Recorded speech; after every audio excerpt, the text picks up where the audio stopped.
Fables and Fairytales Studio presents. In a world filled with magic, mystery, and adventure, join us as we bring to life the timeless tales of old.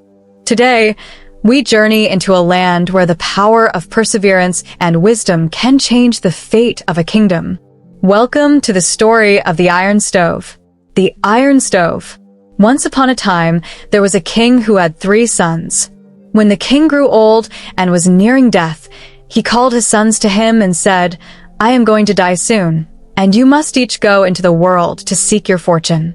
The one who proves the most worthy shall inherit my kingdom." The eldest son, proud of his strength and experience, was the first to set out. He traveled far and wide and eventually came to a mysterious old house where a kind but mysterious old woman welcomed him inside. She told him, "You must prove your worth by completing a task which I will give you now." The task was to climb the highest mountain in the land and bring back a rare flower that only bloomed once every 10 years.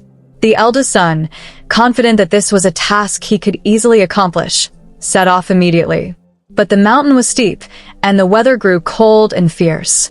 Despite his strength and perseverance, he could not reach the summit in time and failed to gather the rare flower. When he returned to the old woman empty-handed, she told him, "You have failed. Go back home."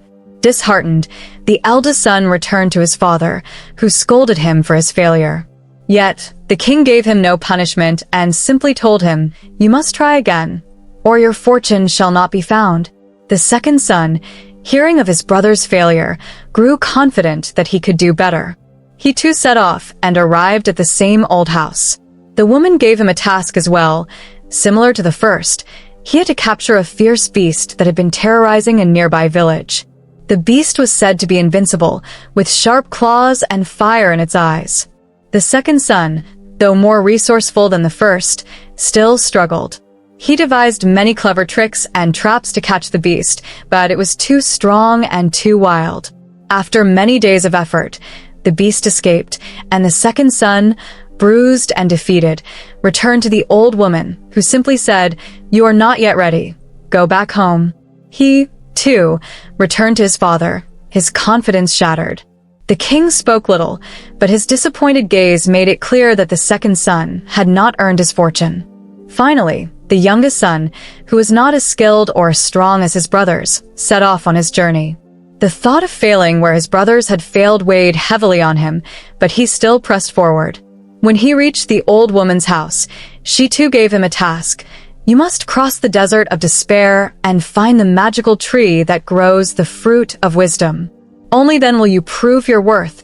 The youngest son, though frightened by the difficulty of the task, was determined. He ventured into the scorching desert, and the journey was long and exhausting.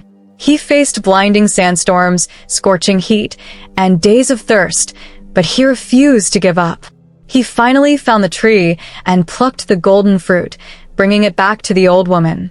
Impressed by his perseverance and determination, the woman said, "You have succeeded where others have failed. I shall grant you a gift, one that will aid you on your journey." She handed him an iron stove, saying, "This stove can grant wishes, but it will only grant them if you use it wisely." The young man thanked her, and with the magical stove in hand, he continued his journey. After a long time, he came upon a castle guarded by an evil sorcerer.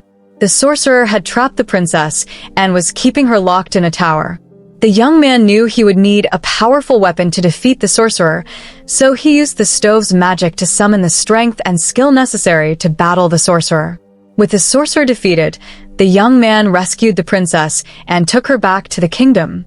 The king, who had heard of his son's bravery, welcomed him back and offered him the throne.